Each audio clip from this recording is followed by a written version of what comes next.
For the 41st time, welcome everyone to the Wow. Vinyl Community Guncles.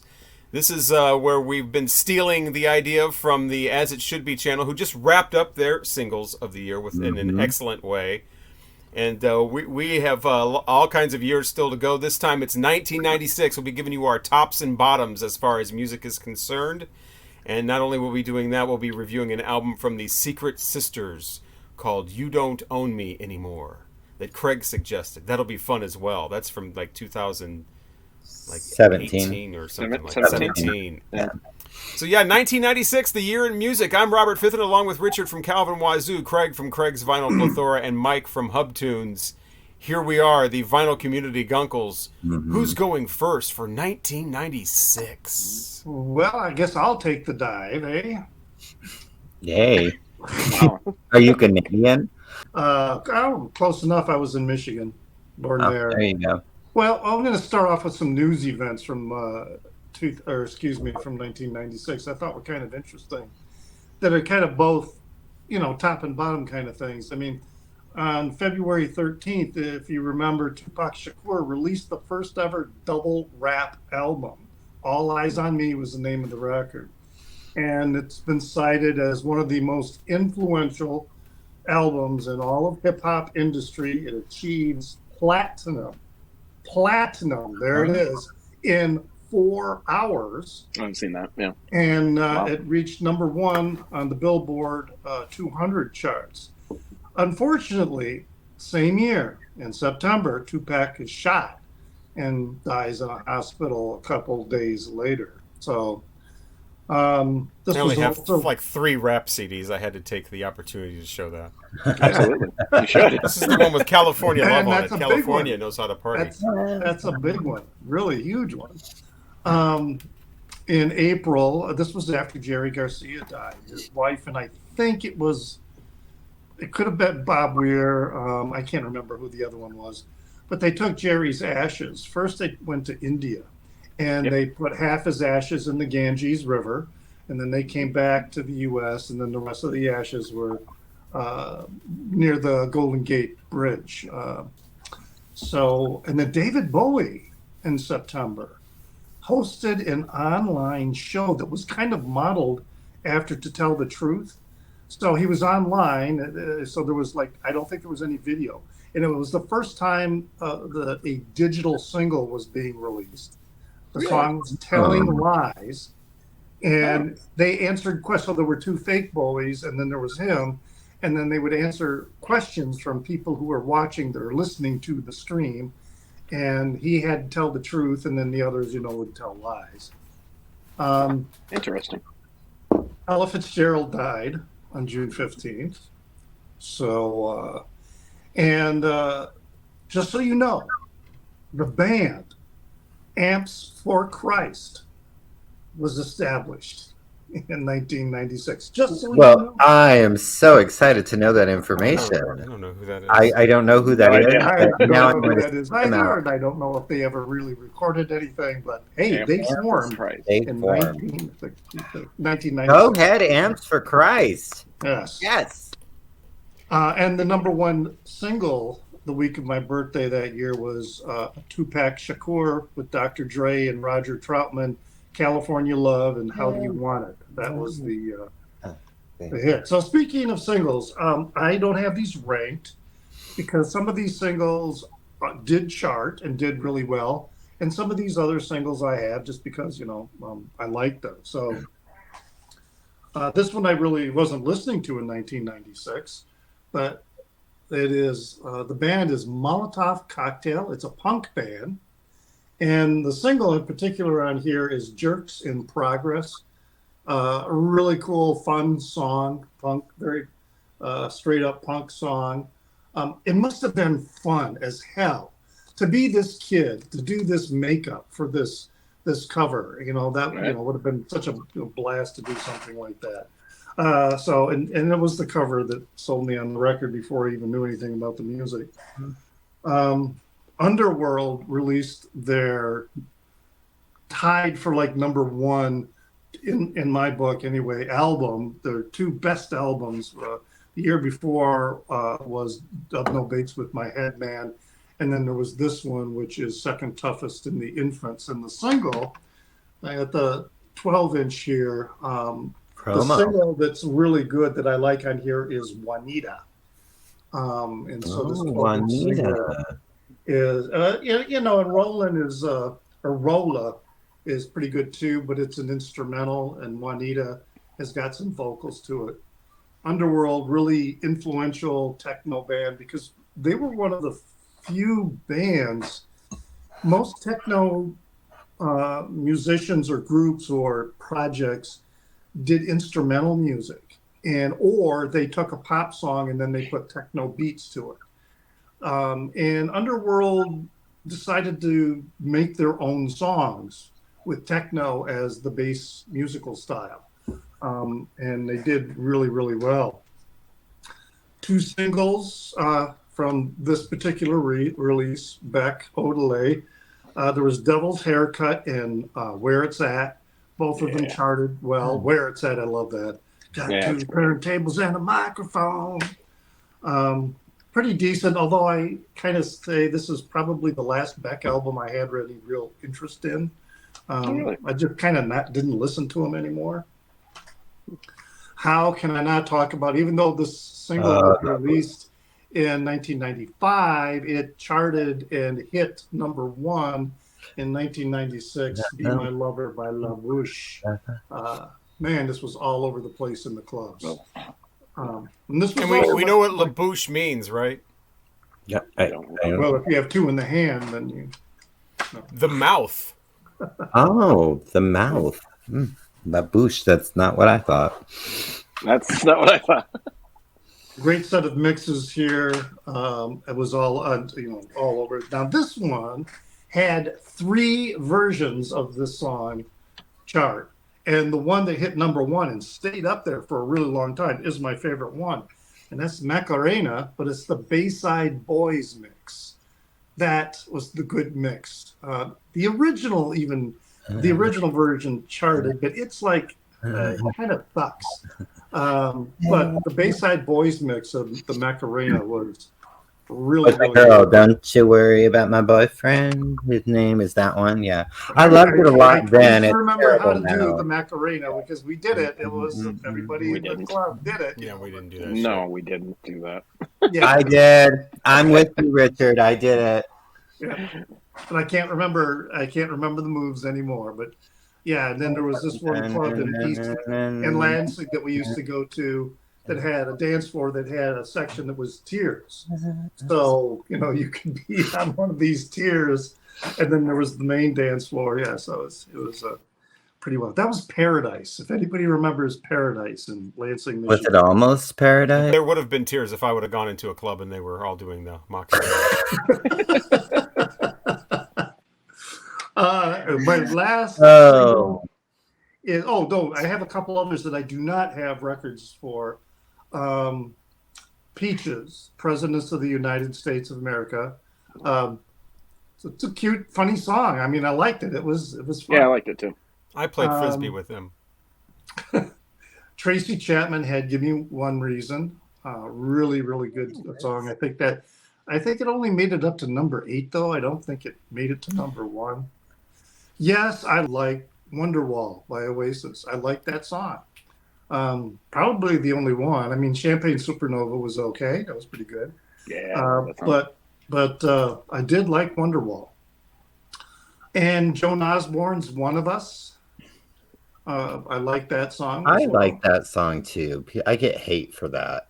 I like for the Joan Osborne. Oh man, I think it's. I love it, and that album is really good. I love Joan Osborne. The album she did right after that is really good too. It's mostly covers, but I've always liked her. She's got a terrific voice. Yeah, really good stuff. She did a Dylan cover album one time too. Yeah. And I've never seen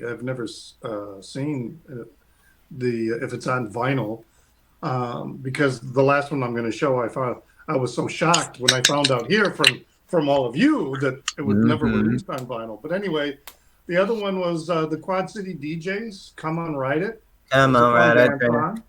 And ride it. Woo, Whoop, whoop. Yeah. Yeah, good times.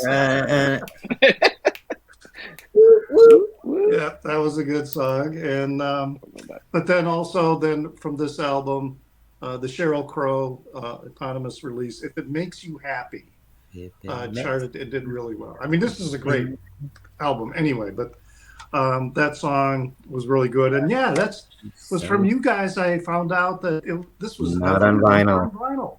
Not on vinyl. No. That's too bad. Talk about a reissue that should come out for maybe Record Store Day. Exactly. Just another example of something that they could release instead of these bootleg concert picture that disc. Nobody wants to listen to. Yeah, stop it with the picture disc cure. Any of them. I'm not even talking about the Violent Femmes. What the hell is that all about? Truth. Awful. So those are my tops for 1996. All right. Well done. All right, so of course I have some honorable mentions, and then I have a top 12 because I break the rules. Not that there are rules, because we've established there are no rules. But if there were rules, I'd be breaking them. All right, I'm gonna get a lot of shit from my honorable mentions and my top 12. All right, so there is this Donna Lewis. I love you always, forever.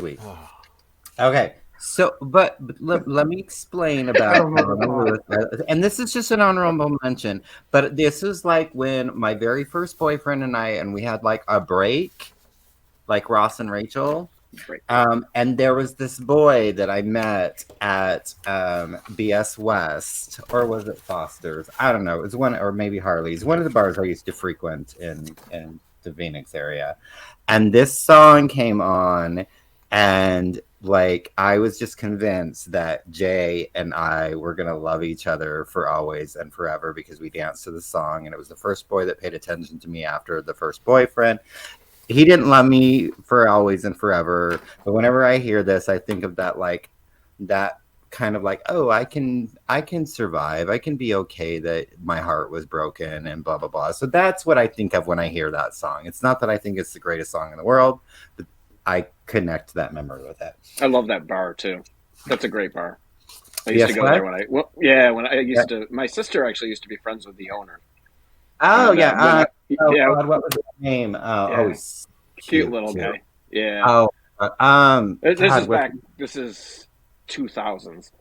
Okay, yeah, so well, it was a fun bar. He's still on the. It was like Marcus or Isaac or something like that. Oh, that's my friend Christian. But we got free drinks all the time, and then Wednesdays were the best night to go because they had the drink tickets, and you bought a drink, and then you got a ticket, and then and Christian and I would just go around the bars and like everybody would give us their drink tickets, and it was great because we got drunk and paid, for one drink. So it was awesome. Yeah. So was a cool Gina G, ooh, just a little bit, ooh, little bit more. Come on, Gina G. Oh, now I remember. Yes, Gina G. Mono with Life in Mono. Brandy was sitting up in my room back Look here. at that. Ooh, Look just at a little bit more. So yeah, Brandy was sitting up in my room. I love the Dina Carter and her strawberry wine. 17 strawberry wine. Oh, I love it. It's a country song, people. Yeah, it's a country song. So I don't know. Yeah, I'm explaining why no one. You know it. Oh yeah, I played it on the radio. Yeah, you're probably the only other person here that knows it. But 311 with All Mixed Up. Tony Braxton, You're Making Me High. Fiona Apple's Shadow Boxer. Pet Shop Boys with Before. Yeah. Here's when I'm going to get shit because I love this song. Ready or Not, Here I Come. Yes, fucking Fugees with Ready or Not. I love that song. And I love, love, love Lauryn Hill. So that is. Oh my God! Why? She's horrible. She might be a horrible human being. I love her. She doesn't love you. Sorry. I know she hates me. I'm not one of her. She doesn't love any of us. Who don't love me, I don't worry about it. Yeah, no shit. I'm sorry. Wow. I don't know that song. Yeah, I'll be Nina Simone. Yeah. Sophie B. Hawkins, Right Beside You. Aaliyah with If Your Girl Only Knew. And Jamiroquai with Virtual Insanity. So those are my honorable mentions. Roll your eyes right on over there. Shut it. I love Jamiroquai. I do too. And number 12. So I tell you what I want, what I really, really want. Yes, Spice Girls with Wannabe. And it can be on all y'all's hate list. I love the Spice Girls. I love them in 1996. I love them in 1997. I love them in 2023. I love all of them, except maybe Posh. But anyways. Just don't get crossed with the one Spice Girl. It should take you out. Who was scary? Do you remember? Do you remember what Living Color, the show Living Color? They did a skit called they did a skit that was like Hunt the Spice Girls, and it was basically people just running around shooting the Spice Girls. Oh my god, that's terrible! The funniest fucking thing in the world. It was so funny. Number 11, Sneaker Pimps with 6 Underground. Oh, wait, what is Sneaker Pimps? Sneaker Pimps, and then they also had Spin Spin Sugar. Dance Mix was better than Kids. What? Okay, I was like 20. What was 96? 23 in 1996. So that was appropriate for me. Thank you very much. I said it was from the movie Kids. Oh, I thought you said it was for the kids. I'm getting all defensive. And Spin Spin Sugar was in Kids. 6 Underground. Or 6 Underground. Oh, I don't know. I've never seen Kids, though. Me neither. Number 10, Erasure with Rock Me Down. Sorry, I was getting all defensive, and he just said, it's take from a drink. movie. Take a sip of your drink. Calm down. Everything's all right. Take a breath. Calm your fucking self down, Craig. Namaste. Okay. See, you're wearing that Spice Girl T-shirt or whatever, and it's got. Although it is missing Jerry because this was the reunion, but yeah, it's a nice shirt. That was when she left. Okay, number 10, Erasure with Rock Me Gently. That was off their self-titled. Is that a remake of the Andy Kim song? No. It's their own song. So, but that album wasn't the released. album came out the previous year. This is the final single off of that. I record. love that album. I love that album. So good. It's probably my favorite Erasure album. Number 9, Maxwell with the Ascension. Don't Ever Wonder. Maxwell. His following record is my favorite, but love me some Maxwell. Whitney Houston, Why Does It Hurt So Bad? Why does it hurt so? It hurts. Number 7, The Mavericks with All You Ever Do Is Bring Me Down. Another country band. For y'all that don't know, Fithin might know that. You know it, right? Yeah, vaguely. Okay. It was only around for a little while. Somebody else did a song similar to that. Yeah, Sheryl Crow did a song about Why Do You Always Bring Me Down or whatever. What is it? I know. I just love that Maverick song. I think that was Electric Light Orchestra, Don't Bring Me Down. Yeah. Or maybe it was The Animals, Don't Bring Me Down. Everybody has a Don't Bring Me Down song. It might be a song from the Globe Sessions. And I'm going to get... It was the Beatles, Don't Let Me Down. Yeah. Well, yeah, there's lots of songs about being let down. So maybe it was a Red Hot Chili Peppers, Knock Me Down. Jesus Lord. Okay. Number 6, I'm ready for it. I'm ready. I'm ready for the shit talk. Craig. I love this song. I love this album and the album before and possibly the one after, and then I'm done. But Crash Into Me, Dave Matthews Band. I love it so much. Oh, Craig. I don't think you're being honest. I'm being very honest. I think we've reached a point of just saying things to push people's buttons. Oh no! I've said quietly when wow. Dave Matthews has been shredded earlier, but I really do love the record before. I love Crash, and the record after because it's got Spoon with Alanis Morissette, and that's one of the greatest songs ever. And sorry, I like and I like the live version of "Stay." Yeah. That would be the only Dave Matthews. I actually have a little bit of respect for Dave. He has his own sound. I mean, nobody sounds like Dave Matthews. Let Thank it God. out, Robert Fitz. But So do the Chipmunks. Yeah, and they're Exactly. fucking awesome, and I've got like several of their albums too. So Right, yeah. jeez. Oh, But I'm not gonna. Yeah, I'm not gonna. Yeah. okay. Okay, number 5. The Beautiful People. The Beautiful People. Yes, Marilyn Manson with The Beautiful People. Yes, The Beautiful People. The Beautiful People. Oh, so good. It's so good. I Yeah, used to have that. this is also 1996, so there's not a lot for me to choose from. Okay, number 4, Fiona Apple with Slow Like Honey. So good. So good. Yep. Number 3, George Michael with Fast Love. And if we were doing albums, Older would be the best album from 1996. Although, And actually, you'd be showing it. Oh, no, it actually came out in 97, didn't it? Came out in 96. Oh, it did come out in 96. Okay. Yeah, it came out in 96. Okay. Number 2 is actually a tie, 2 songs by the same artist. So, The Beautiful South. You're not surprised they're on my list.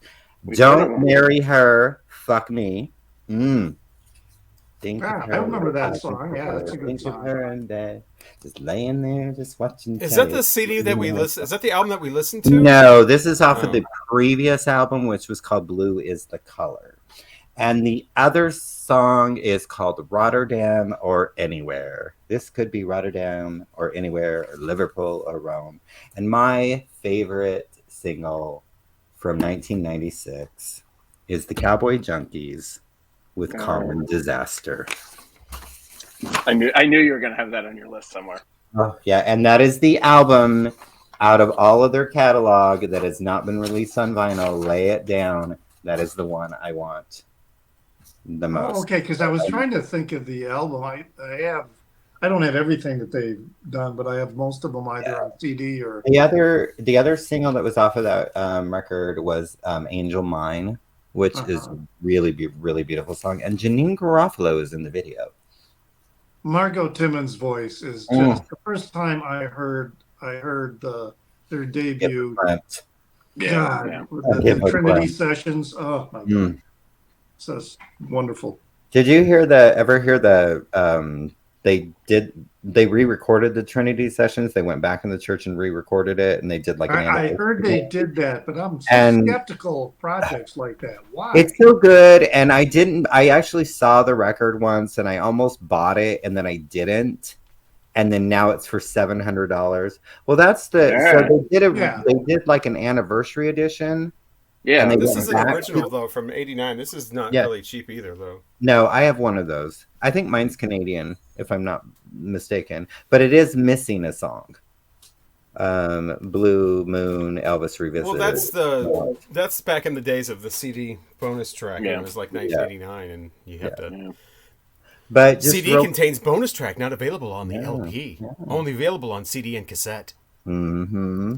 But they went back, they re-recorded the album, but Natalie Merchant does most of it with them. So it's really, really great. Really? Yeah, it's really, I mean, the original is better, obviously, because it's, it's just, But hearing Natalie and Margot sing together, woo! Oh, I bet.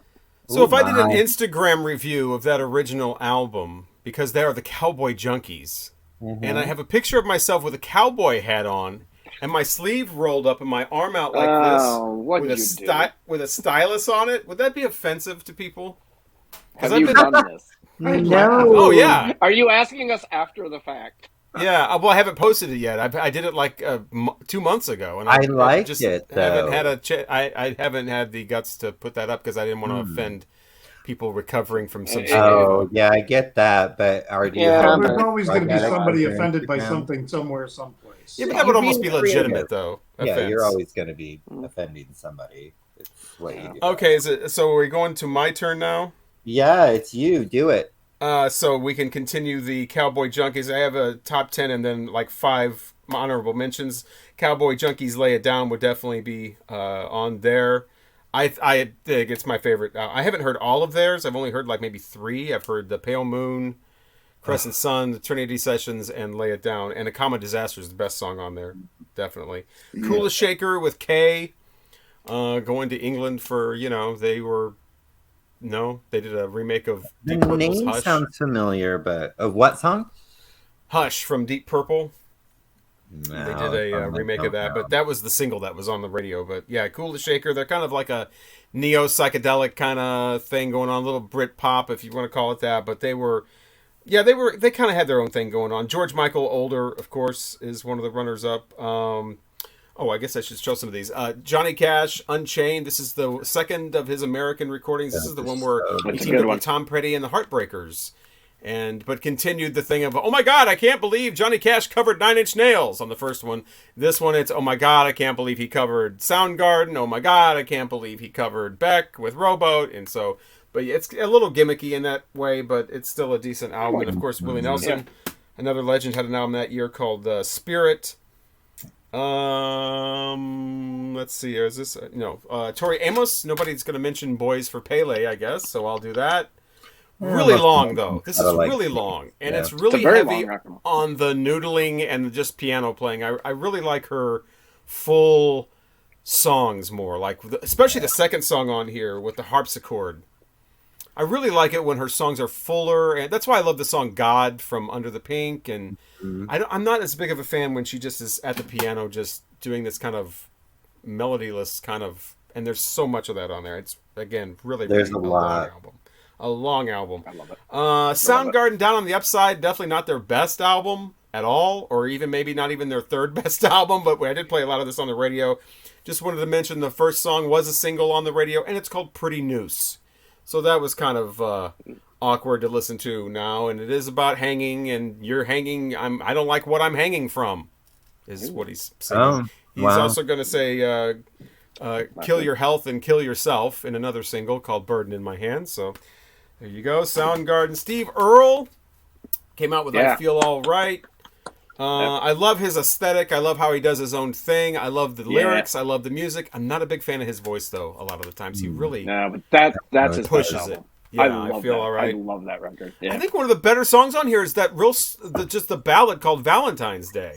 I thought that was pretty good. Terrific, and he's not terrific. his voice so much on that. What else is runner-up? I guess that's all for the runners. Okay, so number 10.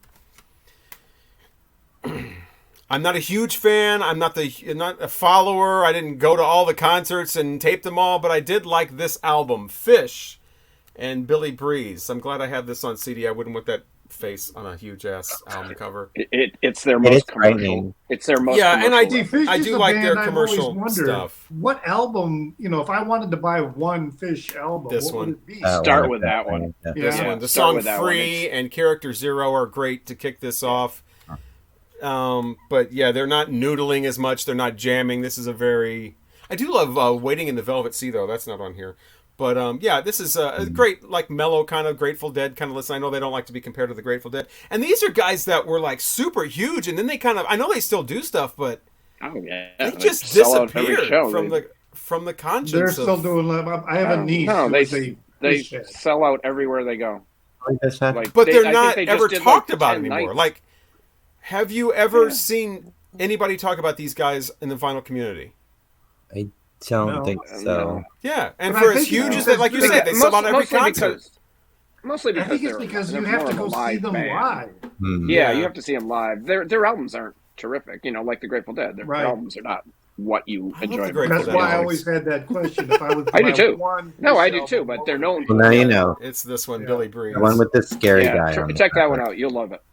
Kind of a forgotten Neil Young album. He is with Crazy Horse on here. This is Broken Arrow. This really got kind of panned when it was released. It does have 3 super long songs to start it off. I do like the one about whatever it's called, where it's she's going down or she's slipping into it or whatever it is. Yeah, it's got this wild. About. Yeah, she's just kind of flowing with the music or whatever. Yeah, hoe. And then it's like a few quick songs, but I really like this album, and it has a live version of "Baby What You Want Me to Do" from Jimmy Reed, the Jimmy Reed song on here. It sounds like a bootleg recording. It sounds like you've got all this crowd noise. It sounds like they're in like a bar or something, and people are like, "What the hell is that all about?" It sounds so amateurish. It's like, well, I think that's what he was going for. Yeah, exactly in 1996, I think this is number 8, Patti Smith returned.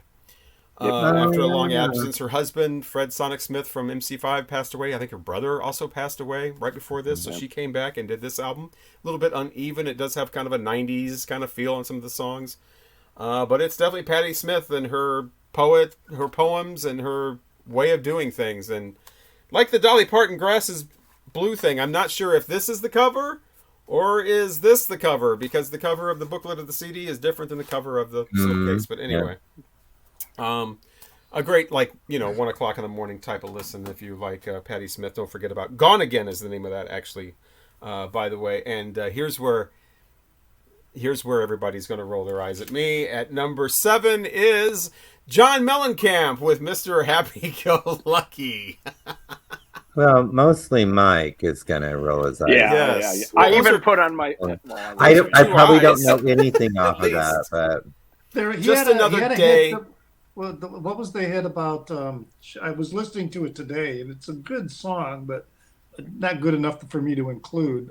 Just Another Day and Key West Intermezzo. I saw you first. Key West Intermezzo. That's yeah. It's a good song, but yeah, I like both of those songs. I really like. It's Not the End of the World. The lyric, I love the lyric. It's not the end of the world, but you can see it from here.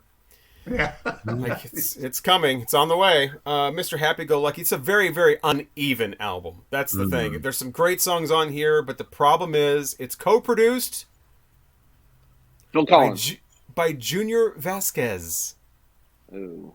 So we've got drum loops with John Mellencamp. No. I did not know that he co-produced an album for him. Yes, no, and that's not good. That's odd pairing. Take that drum loop out and put some real drums in there and re-release that. If any album needed a remix, it's that one. But yeah, it's not the end of the world, but you can see it from here. So at I think this is number 6, Screaming Trees.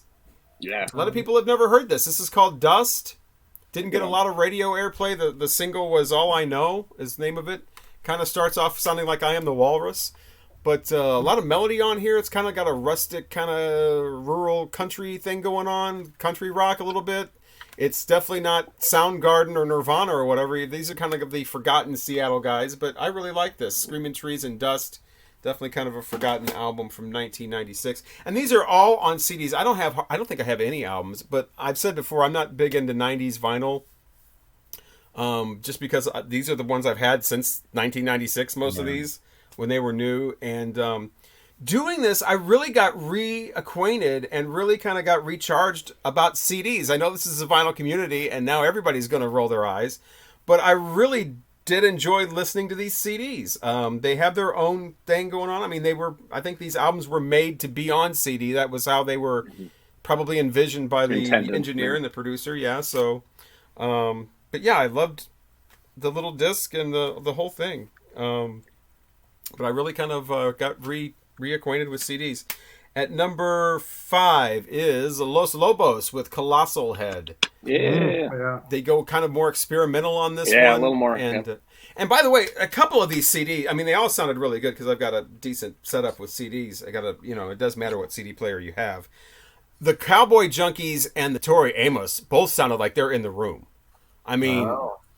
The Steve Earle is definitely compressed and has that bordering on brick-walled sound, but 1996 is a great year for CD production. It's right before the brick walling starts taking over everything, and a lot of these sounding just absolutely incredible.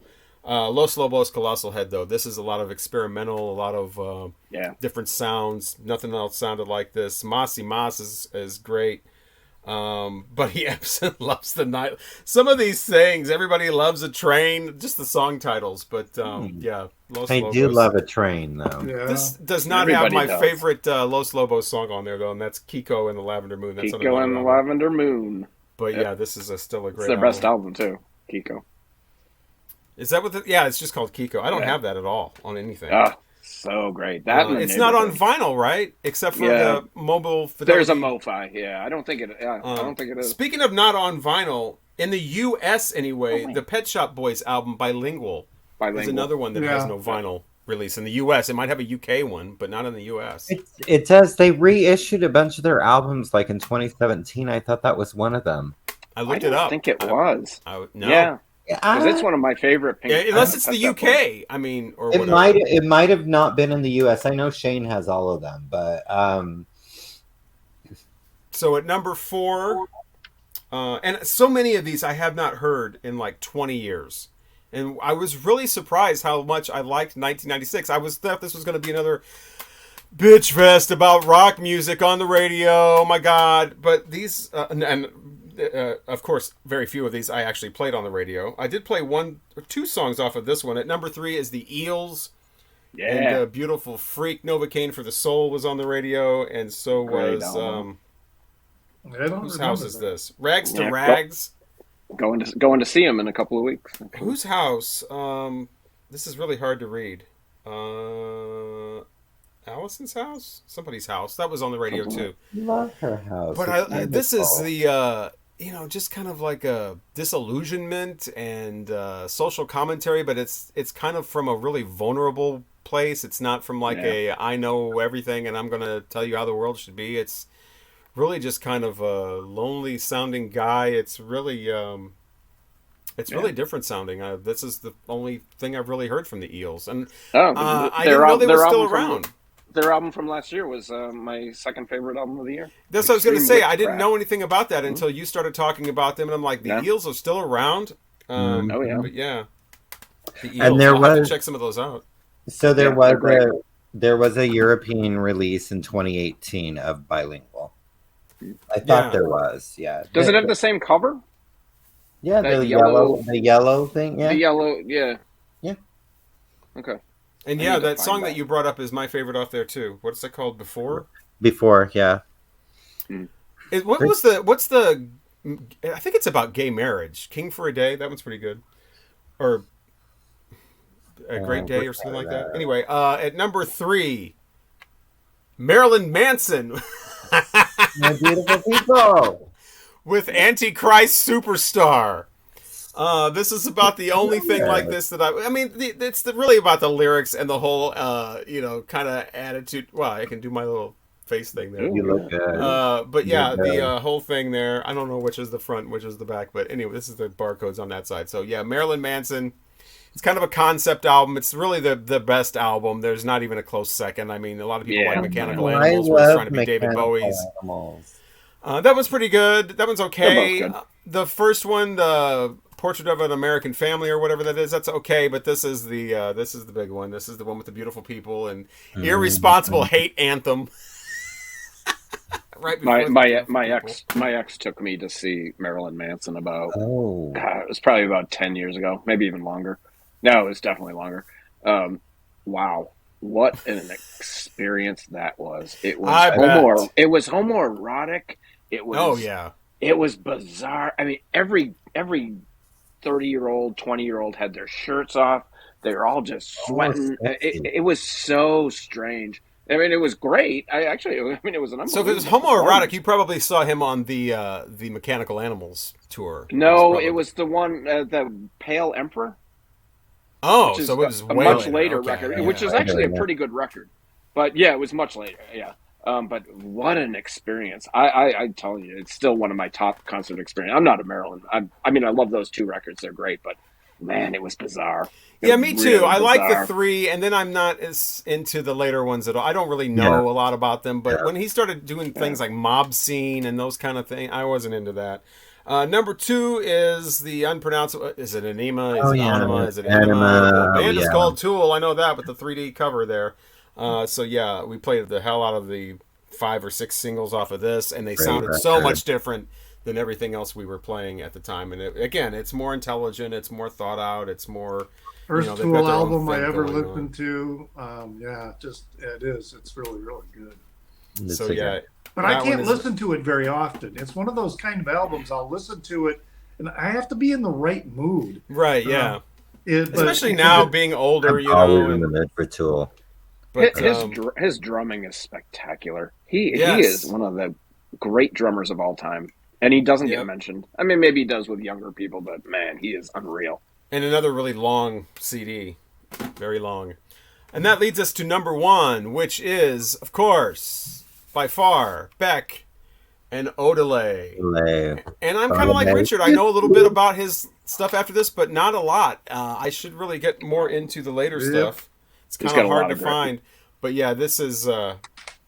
Loser came out, and I thought, is this guy going to be like a one-hit thing? Is this going to be a fluke or whatever?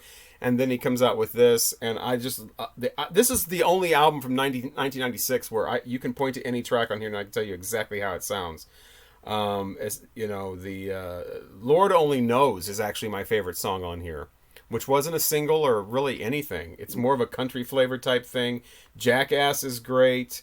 Sissy Neck is okay. Well, it's more than okay. The New Pollution's all right, and Devil's Haircut. I'm not a big fan of Where It's At. It's just the big single. Right. It's kind of like the... it's his what was the other one I was saying where the single is not my favorite song on there at all, but... I just saw a video this week. All right, so you got this here on the front, and now I know what the hell this is, because apparently there is this is a tribal dance from Nigeria where these guys dress up in this. They're covered with exactly like this. There's a video that shows them. Really? And so his head is actually here. This is his head, because they have this long stick that's on their head. And then what they'll do is they'll push their head down and the stick into the ground, and then they just spin around going like crazy. And then like two of them will get together, and then it's spinning around, and you never see a body. There's so much of this stuff around them. You never see a body. I just always thought it was a really, like a sheepdog. Right? Yeah, one of those are called sheepdogs, and it was kind of blurred because it was in motion. It might be a sheepdog now that you mention it, because I can see his nose. Yeah. That was a bunny As rabbit. Miss Emily Latella used to say, never mind. Never mind. So those are my top 10 with honorable mention albums of 1996. I'm so glad that we got this year. I was not expecting to. You were not excited about it. And I revisited all of these and just put in the CD and pushed play and walk, enjoyed. Awesome. I didn't have to go turn the record over after every 4 songs. I didn't have to worry about, oh my God, is that intergroove distortion? Oh man, I'm going to start buying CDs again. Fuck it. Oh shit. We've lost Robert. Oh, Jesus Lord. Mikey? Well, I was very excited when I heard this.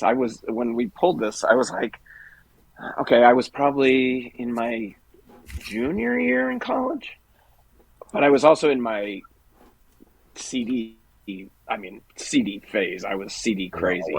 And in 2000, I sold all my CDs, and I never got rid of vinyl. I purged some of it, but I really purged like all my CDs. I probably have 10 CDs. I don't even have a CD player. But I figured I would have a lot of records from this year. And so I went to my Discogs, and I don't. I have Beck, Odelay, because it's fucking awesome. I have this, Wilco's second album. I also have the box set of it. Being There, which is probably my second favorite Wilco record. But yeah, so I mean, that's about it. So what I did, instead of pulling, records, obviously I couldn't do that. I went through, stuff that was released that year, and I just made a list of stuff that I used to have, stuff that I purged. And which was really cool, because now I have a list of like 20 things I want to get back in my collection. So I'm going to look for all of this stuff on vinyl, because, it just kind of slipped through the, So started out Being There. First of all, Beck, Odelay. It's his best album. Probably my favorite of the year too. The Lemonheads, Car Button Cloth, pretty decent record. Not their best, but pretty good. Super Furry Animals, Buzzy Logic is a really cool record. Everything But the Girl, Walking Wounded. I'm surprised, Craig, you didn't mention that, did you? I was going to, but Yeah. Great record. The Raincoats, Looking in the Shadows, really, really cool, jangly pop kind of record. Sleater Kinney, Call the Doctor. I love that record, and I don't have it, so that's definitely on my list to get. Pet Shop Boys, Bilingual. I'm so glad that we just found out that there is a release on the vinyl, because I didn't think there was. I was with you guys. I didn't think that was released. I love that record. I think Bilingual is one of their best. Belle Sebastian, Are You Feeling Sinister? I do not own that. Fiona Apple, Title. Great. What a great record that is. Unbelievable. A band, it's so good. A band called Imperial Teen. Oh, Imperial Teen, I love them. Yeah, they did Seasick that year. Not their best record, but the one before that, I think it was called Sugar. Might have been. I forget what the name of it. But the big song off of their previous record was a song called Sugar. Really fast, upbeat, short songs. Really just in your face. A really cool band. I saw them many, many years ago. Actually, it might have been this tour. And the drummer it's two girls and a guy, and the drummer at the time, I'm telling you, she was 7 months pregnant, and she was bombing on these drums. She was unreal on these drums. She was so damn good. I don't think they're still around. I think they've split up. What else? Throwing Muses, Limbo, really good. Limbo. Muses album. Yeah, I had that on CD. I loved it.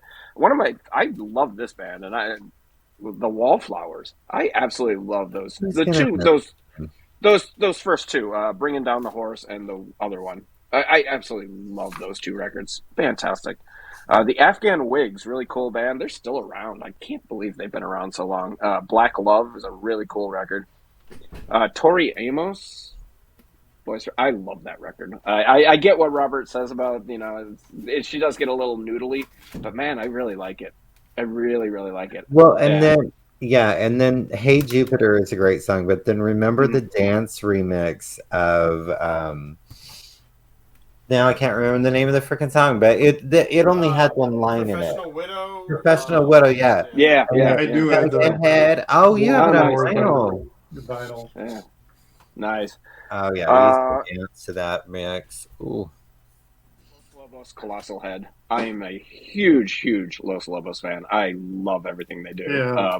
But their sweet spot was The Neighborhood, Kiko and the Lavender Moon, and then Colossal Head. 3 great records right in a row. And then Donovan came back that year with. And Donovan Love, actually came from back. the Afghan Wigs and then the Wallflowers. Oh, you have the Afghan Wigs? Nice. Yeah, that's a cool record. And then my last one was Donovan. Actually came back with an album called Sutras, which is really, really beautiful. It's a really cool record. Definitely check it out. I'm sure it's not on vinyl, but very, very cool record. And that's stuff I used to own on CD and for some reason purged. And I've probably about 10 of those. Oh, I forgot. Oh, I didn't mention Nick Cave had Murder Ballads. That came out. Yeah, so, it's a great record. Yeah. He's coming to Chicago. I wanted to hear that because everybody was raving, and I got through the first 3 minutes to shut it off. I'm surprised you didn't mention Golden Smog. Was that year? That was that year. I knew a guy who was obsessed with it. He had 2 copies, one in his car, one in his house. And you definitely want to get that on CD so you can skip over the Jeff Tweedy songs easily. Wow. Push a button. There's only 2. Yeah, that's all you got to do twice. But yeah, Golden Smog. I forgot to mention that. Yeah, I have both of those. I have their first 3, and that's all you really need. I don't know what that is. It's a super group of Wilco, Soul Asylum, and the Jayhawks. Oh, okay. Now I know. Now you know. And You're what a learner. You know? Okay, well, there's, as Patrick Swayze said in Roadhouse, there's a time to be nice, and there's a time not to be nice. And now it's time not to be nice with our bottoms of 1996. Bottoms. I only have some of bottoms. these you've probably heard earlier in the show. Yeah. I only have two bottoms, and these are singles, but the first one could be the release as well. I was simply not. My boyfriend at the time really loved Alanis Morissette and Jagged Little Pill, and I really wasn't very impressed with that record. But the one song that became a big hit, and she even won a Grammy for it, I think, that I think is just so tragically overplayed, is Ironic. And I wasn't exactly sure why I didn't like that song, but there was something about it that really bugged me. And then some guy, I think it was a guy from the Atlantic or some magazine, wrote an article and just ripped the song apart, pointing out that everything that she's singing about has nothing to do with irony. No, it doesn't. And it was like, I think I've read that article. Yes, this is why I hate this song. It's just so tired of hearing that song. And then I saw this in the list of singles, and then I saw who the singer was, and I figured I would hate this because of what I know about the singer. And sure enough, when I looked it up and gave it a listen, it's R. Kelly, and the song is Down Low, Nobody Has to Know. Oh. And I'm like, oh my God, I'm listening to this song, and I'm like, Jesus. R. Kelly was... there were red flags everywhere, weren't there, people? Yeah, he was lower to the ground than a belly of a snake. He was just incredible, this song. And it's like, girl, if you're not satisfied with your boyfriend, let him know, okay? Don't be pulling this double thing, going on. That, well, he really doesn't satisfy me, but I don't want to be with you either. And, God, just such bullshit in the song. Nobody, or Down Low, Nobody Has to Know. I saw that in the top singles, and it was R. Kelly, and I'm going, this has got to be awful. And isn't being on the down low a gay thing? For the most part, but for the most part, it is. What he was doing on the aspect of that this is going to be our, we're gonna right. But I thought down low specifically was a gay thing. Yeah, I think a lot of people have the down low. Well, not a gay thing. It's for the man who can't face the fact that he's probably gay, so he just does everything on the down low. Me, man, I'd walk in the gay bar, kick the door open. I had my radio station there on the thing here. And I'm on the radio. Now you're being like Rob Halford. Right? Yeah. But those are the only two bottoms that I have. So. Oh. Yes. Well, I have a list. I also have there's I've got 6 that I just cannot stand. But I learned of something. I hope this isn't what because Robert mentioned something about something. Yeah, I learned a new song too from. And I'm hoping that we didn't learn the same song, but I have a feeling we learned of the same song. I think we did. I was like, what? And of course, me too. With the title, you're gonna look it up. And so this is just like not necessarily like the worst, but like going, what? So I think it's the same thing. Regurgitator?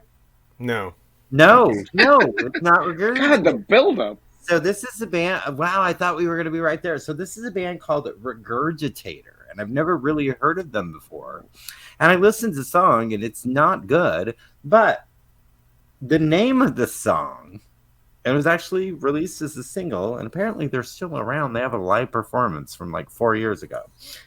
I sucked a lot of cock to get where I am. Didn't play that one on the radio. Yeah, it wasn't on the radio, I don't think. Male or female singer?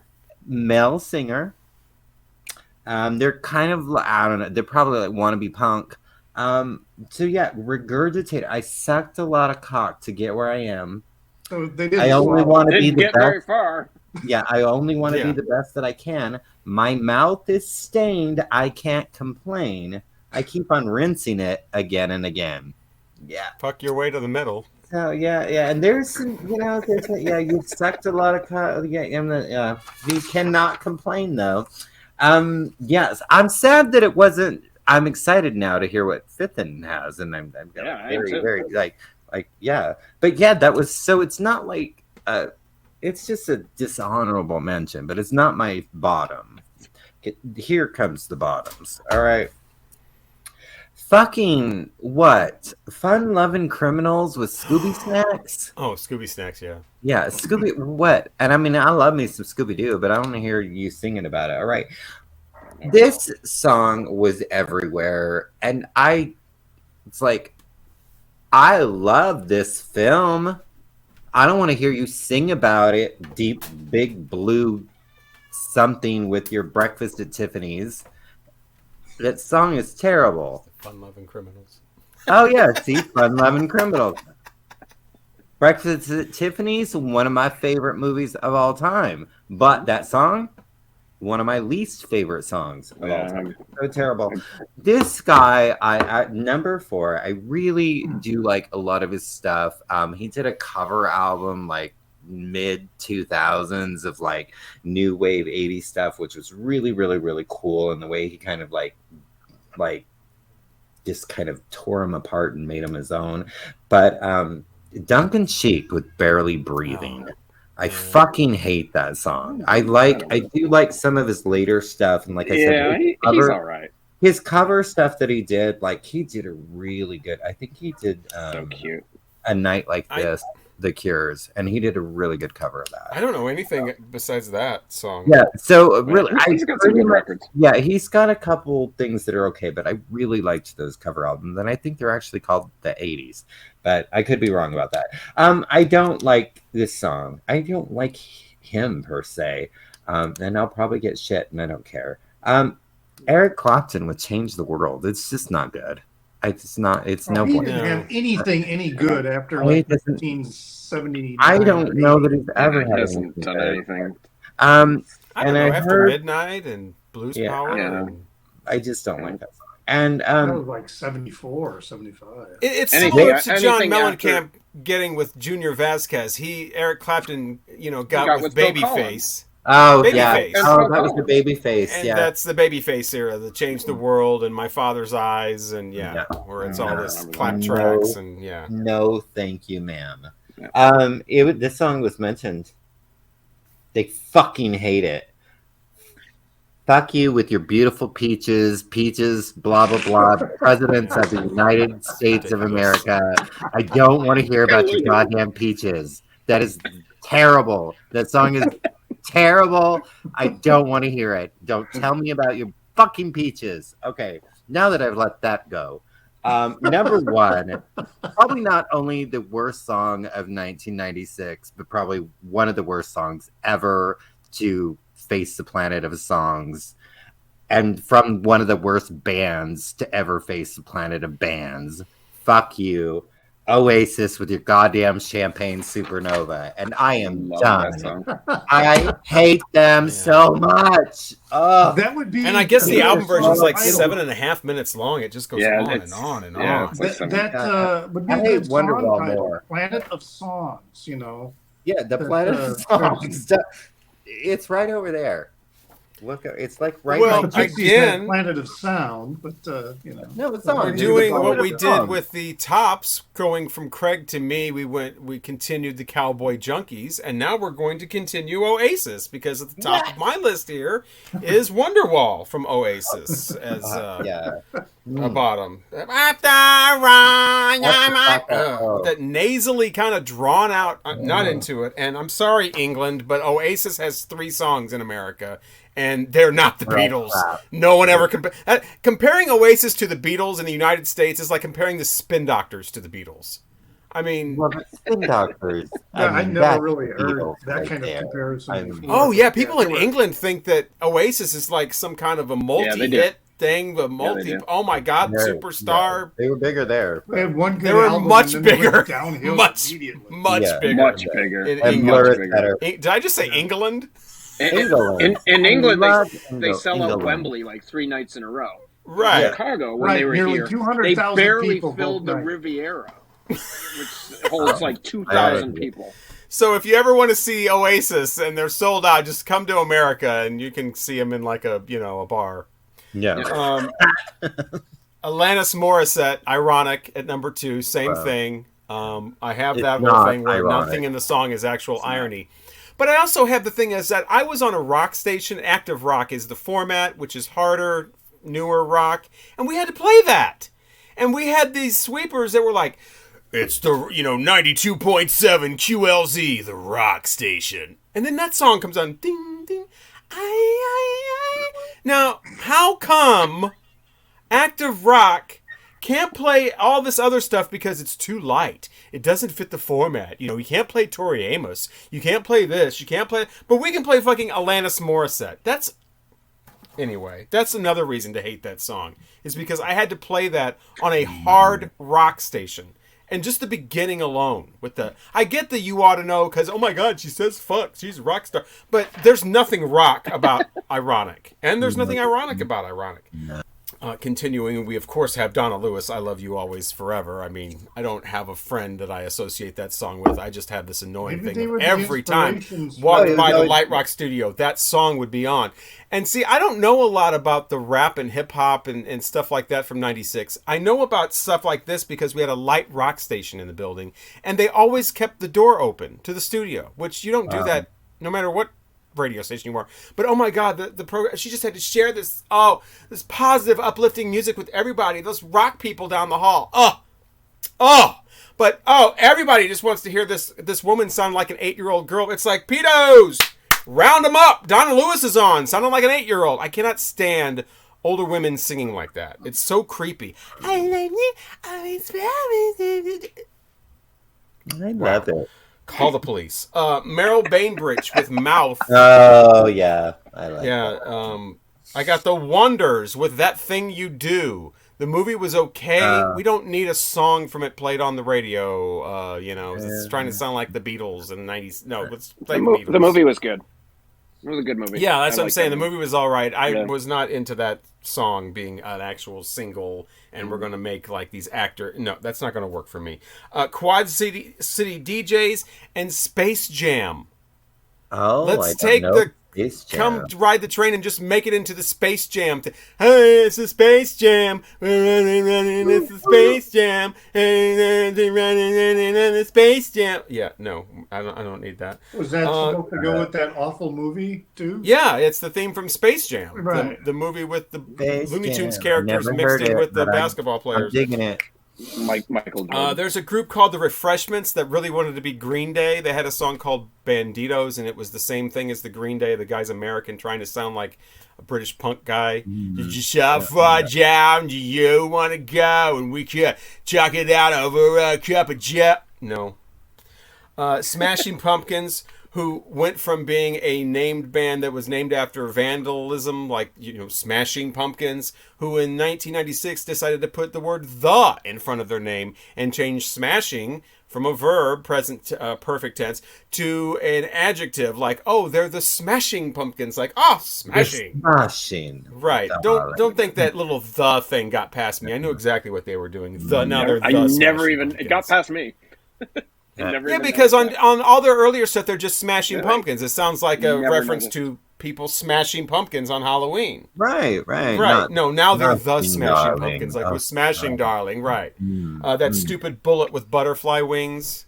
Oh, God, the world is the Billy vampire. Corgan just needs to step back about 2 with that voice.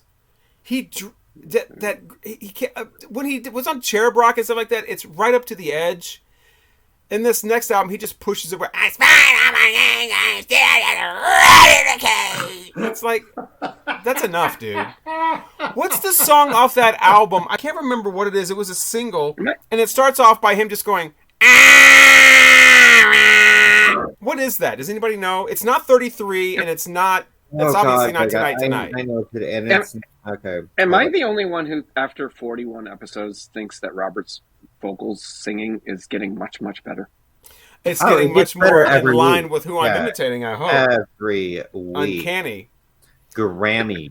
I am not a Remind big me of fan the of the character jangle from pop that was Duckman. mentioned earlier, and there's a band called Dog's Eye View with a song called Everything Falls Apart. It's terrible.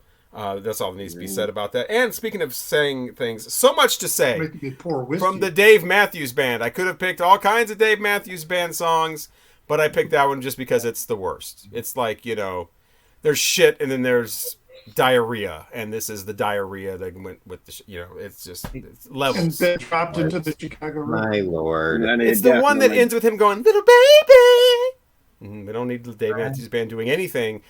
Speaking of shit, he's kind of notorious for dumping shit. Anyway. Yes, we know this. Yes, we do. Down is the band, or 311 is the band. Down is the song. Oh, I don't know that song. I think the singing guy, was his name Nick Hexum, I think is his name. I think he's got a nice voice and it's very distinguishable. And but there's two people. There's the singing guy and then there's the rapping guy. Yeah. The rapping guy's got to go.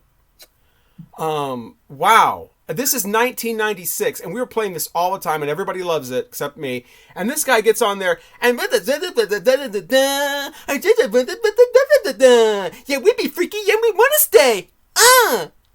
Rapping with that kind of a cadence in 1996? How embarrassing for Caucasians. It's not 1983. It's 1996, and they're doing the na na na na na na na na na na na na na na na na. So you're what ready? next? I'm MC whatever, and I'm on the mic. I mean, what? Doug, And I'm here to say that the blah blah blah blah blah in another way. I mean, why don't we just do that?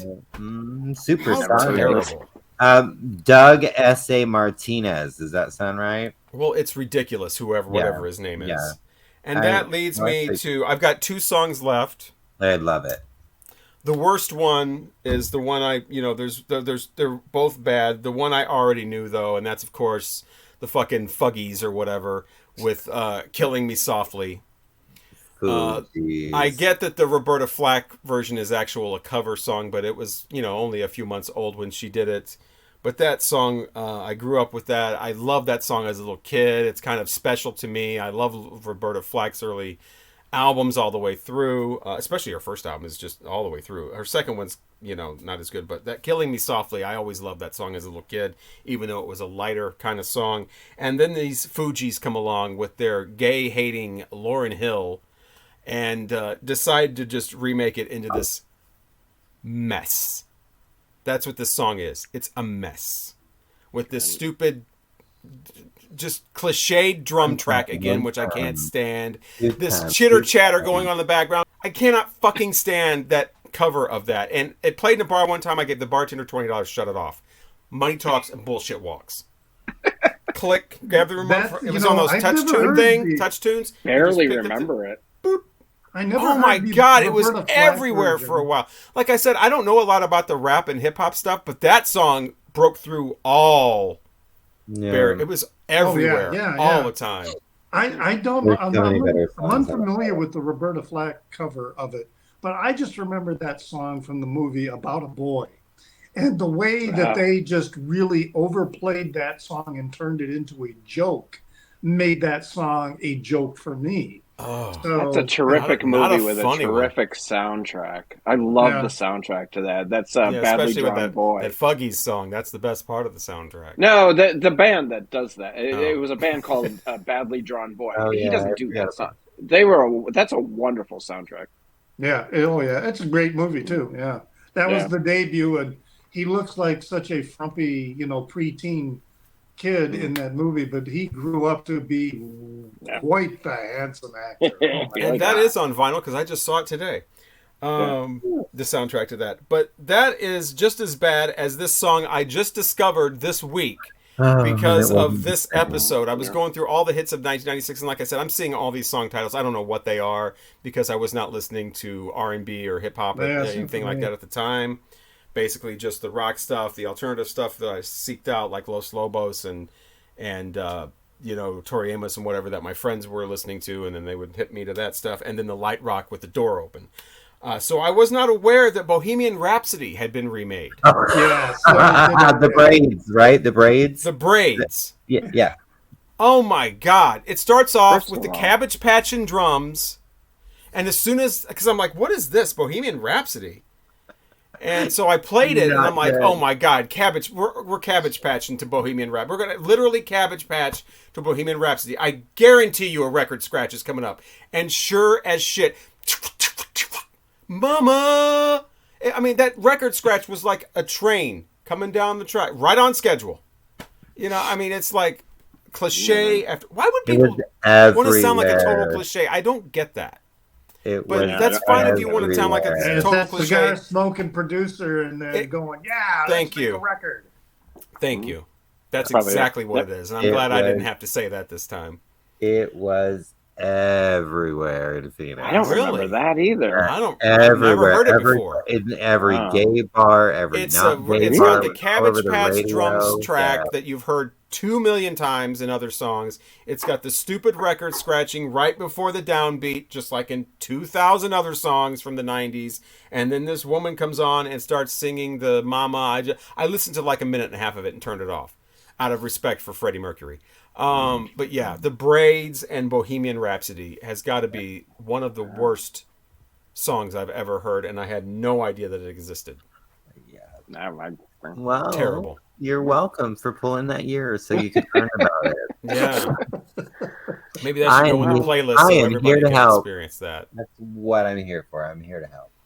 Wow. So those are my bottoms. You know, songs that enrage you would be a good topic for the future. Not just bad songs that enrage you. Lord. I listen to music that enrages me. I don't know the songs, right? And then, like you, I go and I'll listen to them. I saw that one listed, and I'm like going, a cover of Bohemian Rhapsody. Fuck that! I'm not even going to bother to listen to it. You know, but yeah, sometimes you go back and you listen like that R. Kelly song. When I listen to it, I'm like, for fuck's sake, people, did you not see this coming? I mean, it's like... Oh, my God. I saw that Bohemian Rhapsody. I'm like, I got to hear this. I got to put my bitching hat on. Wow. Because I knew it was going to be awful. And it was terrible. Anyway. Well, Mike, are you sans? I don't know. I don't know. I might be done. It's the usual suspects from the late 90s. And I'm going to leave them alone.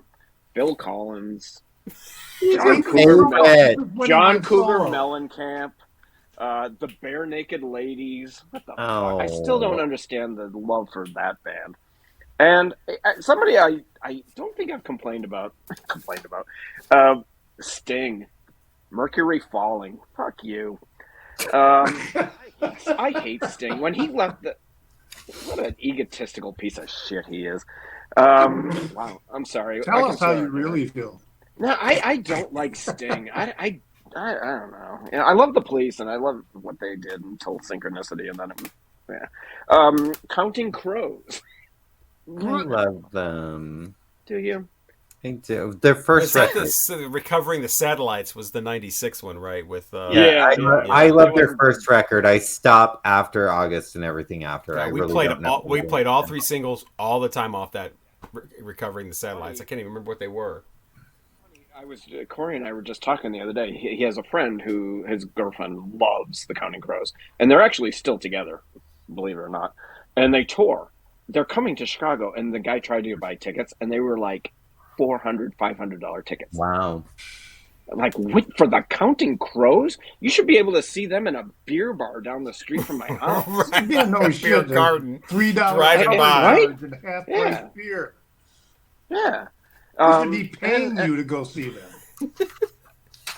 On a bill with the Spin Doctors.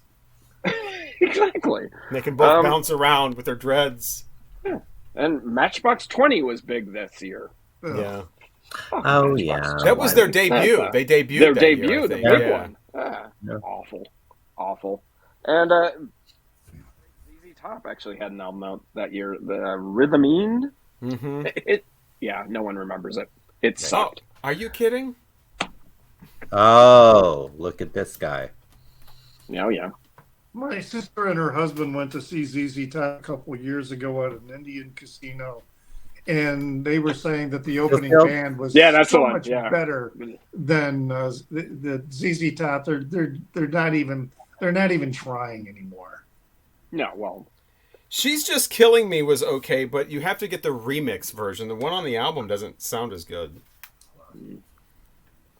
It was used in From Dusk Till Dawn as well, the movie. Anyway. Yeah, that's it. First three ZZ Top albums are great, and after that, I thought they blew it anyway. Is that my cat or your cat? That's a dog. Your cat. No, it's mine. No, Yeah, that's a dog. No, my and cat is she's not yours because she's not on your side. But... Okay, so those are the bottoms, I guess. So now it's time to review an album that Craig suggested from. We need to find out our next year. Oh, that's right. I keep forgetting that. I keep forgetting. We gotta pick the next year. I keep forgetting. All right. Well, where's Mike? Can you hear us, Mike? I'm back. No. Oh, there you are. There you are. Tops and bottoms again. Ready for this? I keep forgetting. And Craig makes it so clear. Stop it with your freaking... Yes, I hate him. I can't help it. He's from Ferguson. It's right up the road. This cat is making me crazy. Go over and have some tea and crumpets. All right, so next week, y'all ready for this? Yes. What is it, 1958? 1979. 1979. Oh, my. 1979. Oh, my. Let's see what Craig can That's when the dam broke. That's when Katie barred the door.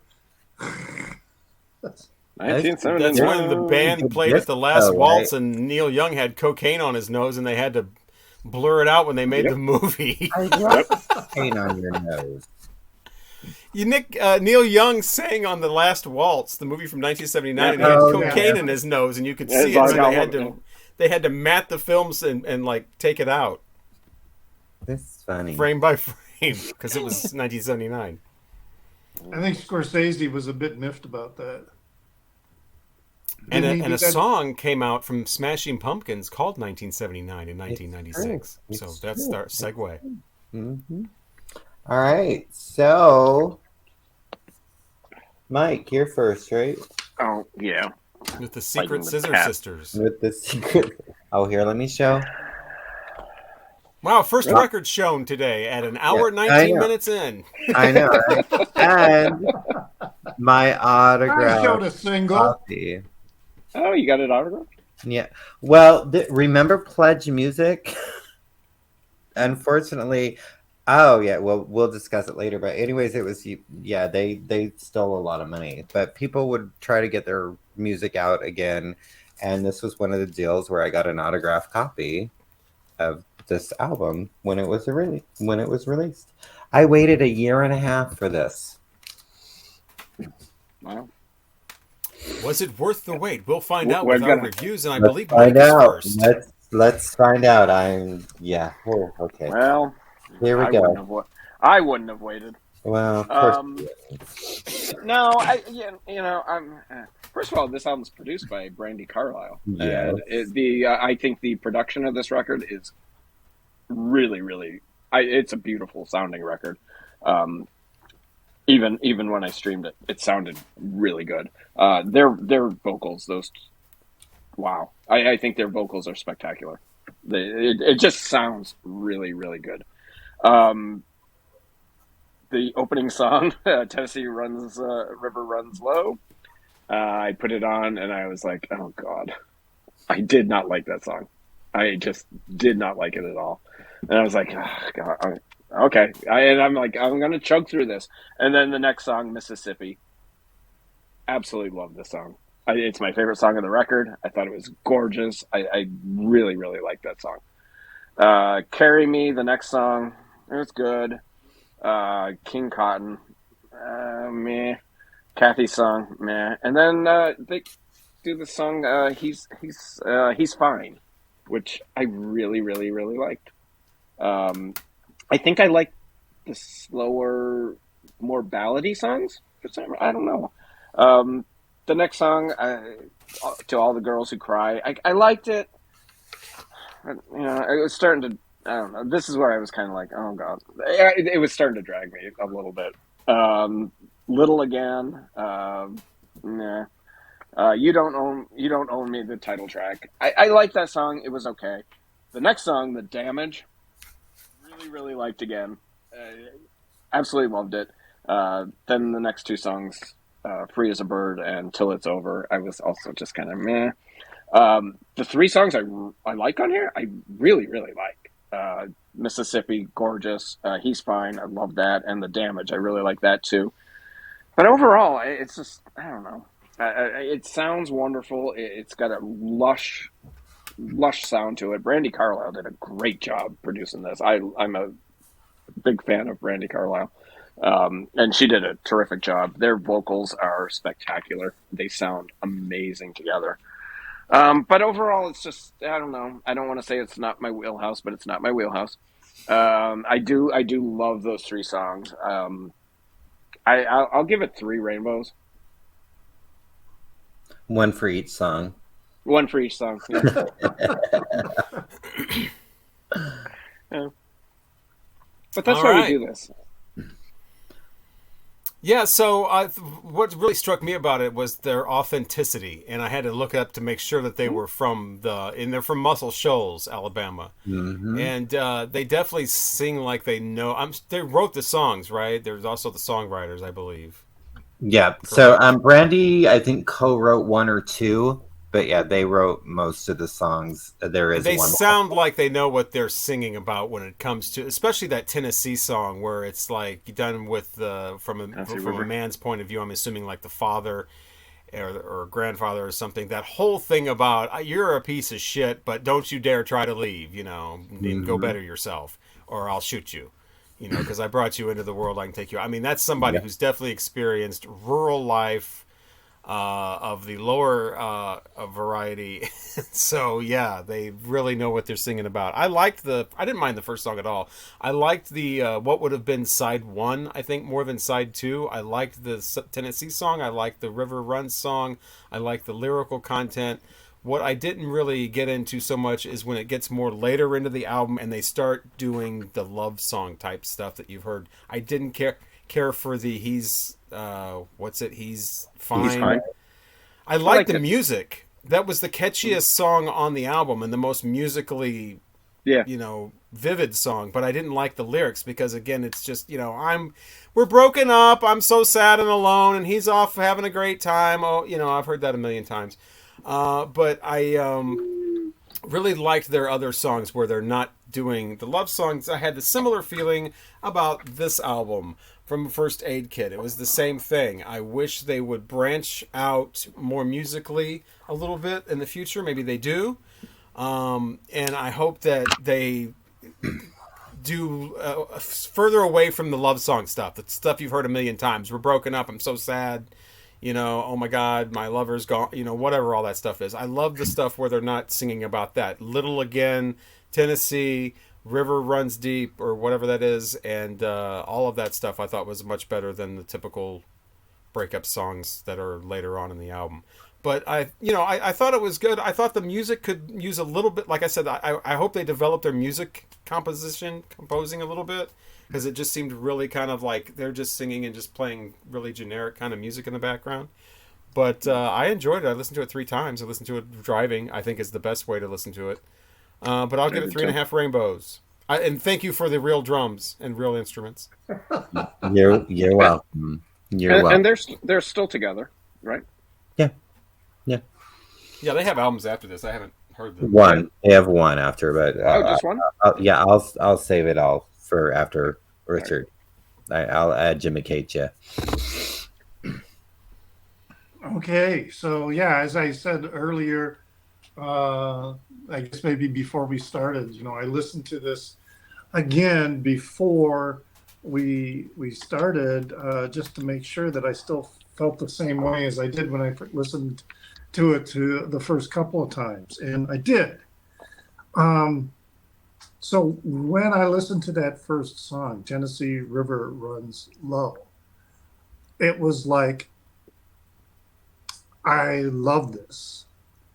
It just, the harmonies and just the whole, maybe kind of like what Robert was talking about, the storytelling. You knew where the music was coming from, And I'm kind of like going, God, I hope the next song is going to be as good, because the next song is called Mississippi. And there are so many songs that are called Mississippi. And there's just so many songs that are just blah, blah, blah, blah. But Mississippi was, to me, just as good, just as fantastic. It was darker, but it was dark to me in a very real way. Yeah. So I'm like, oh man, this is being really, really good. And then Carry Me comes along. And then King Cotton, another song title that can fall into just hackneyed phrases and just really cheap cliches. But again, there was this sense of place and story that was coming through to me that, again, just every song, one after the other, these songs are so good. The titular, not the titular song, well, yeah, the titular song, that's a little bit later. You Don't Own Me Anymore, to me, was the weakest song on the album. But Little Again, To All the Girls Who Don't Cry, he's fine, it was good. It was still a really good song, but again, it was like bringing me down just a little bit of a notch in terms of enthusiasm for the songs. I was really, really anxious for the closer, because I was thinking, oh my God, what kind of closer are they going to have? Because I have really been enjoying this record. And Flee as a Bird was a beautiful song. It was such a wonderful closer to the album. It really just, to me, brought everything together. The most remarkable things, I think, was not just their harmonizing, but really these two sisters, really, their voices play off of each other. They have a sync that's going on that it just comes off so natural to me. I just really, really like this album. I was not disappointed, because I thought for sure that after that first song, I was going to be really let down. And the songs that didn't quite meet up to the standard are still really good, like the title song. But it only just brought me down to 4.5 rainbows. That's what I'm giving this record. Wow. They're not real sisters, though, are they? They are. Oh, I didn't know that. Yeah, they're real sisters. For some reason, you I see thought the that they video, weren't. you could tell they look very much. I thought it was a secret. Yeah, that's why I thought they were secret sisters, because they weren't really sisters. But yeah, they're real sisters. So yeah, Laura and Lydia Rogers, and I'm surprised, and I'm loving the feedback on this. And it wasn't that I thought this was going to blow anybody away, but the thing about them is the harmonies, and that I think a lot of that is missing. And in my kind of like where I've always, like, when I've talked to people about the Secret Sisters, I'm like, they're the female Everly Brothers. Like, I don't know what other way to describe them. Like, because of that storytelling and how they're able, and they've lived it. They're like Robert said, they're from Alabama. What's interesting is that Lydia was actually going to pursue the music career. Laura had she did not want to sing. I think she was going to be like, she went to university and was like going to go into business and stuff like that. So I'll just kind of give you some, like, their first record came out in 2010. It was actually produced by T-Bone Barnett and Jack White. And it's, I would say, probably 40-50% covers. But there's some really great songs on it, but it's mostly covers. I mean, they do Something Stupid. They do, The One I Love Is Gone. It's really good. Their second record, which came out in 2014, which is kind of really what started it for me. And I'll talk about, there's a moment on that I'll talk about in a moment for you guys. I'm almost and it's called Put Your Needle Down, which hello records. And then You Don't Owe Me Anymore in 2017. Their second record was actually a failure, and they had to actually file for bankruptcy. And they were dropped from the label. They were like, one of them was actually cleaning houses because they lost everything. And I can't remember who produced that second record. I think it's great. I think it gets better, but so that's kind of like where they were at. And then Brandi Carlile's like, come on, make another record. Let me help you with this. And then there was Pledge Music or whatever that, I think that was called, the website where you could go in and people could, help you. And then that company ended up ripping off all the artists and all the fans and all of that stuff, and no longer exists. But I have quite a few albums that I got off of that. So when I found out that this came, and I'm pretty sure it was probably like early 2016 when they did the Pledge thing saying that they were going to be doing this album, that Brandi Carlile was producing it, and I immediately pre-ordered it. And it took, like I said, like a year and a half before the album was completed and I finally got it. So Tennessee River Runs Low is actually the first like single off of it. I just love that opening where the odie, odie, odie, odie, odie, and their harmony is just kind of how that brings that in. And then you get into Mississippi. And when I heard Mississippi, I was like, oh my God, this is like a prequel sequel. So from the previous album, Put Your Needle Down, there is a song called Iuka, which is Iuka, Mississippi. And it's basically the daughter who's running off with the boy that he's talking about in this song, Mississippi. He's talking about like, you're running off with this guy. I'm going to kill you because I'm drunk. But no, this is my daughter. Nobody's going to, Well, the previous album, Iuka, it's actually her, like the perspective of the daughter running off with the boyfriend to get away from this abusive dad. So the storytelling and the way that their vocals just kind of, you feel it. And that is what is just so impressive to me about them. So if you get a chance, check out Iuka off of their previous record. If you only just listen to the one song. Yeah, I'm glad you mentioned that, because the song Mississippi, there's that, that dark line, I brought you into this world and I can take you out of it.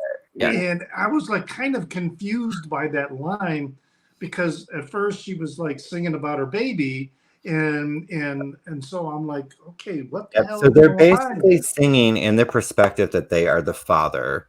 And again, if you had not and it's still like good song, you guys enjoyed it and stuff, but I just kind of wanted to open that out for you to kind of like, I feel like it's a prequel sequel type thing. And a lot of people that I've showed that to, I'm like, no, listen to these songs together and it's going to make a whole lot of sense.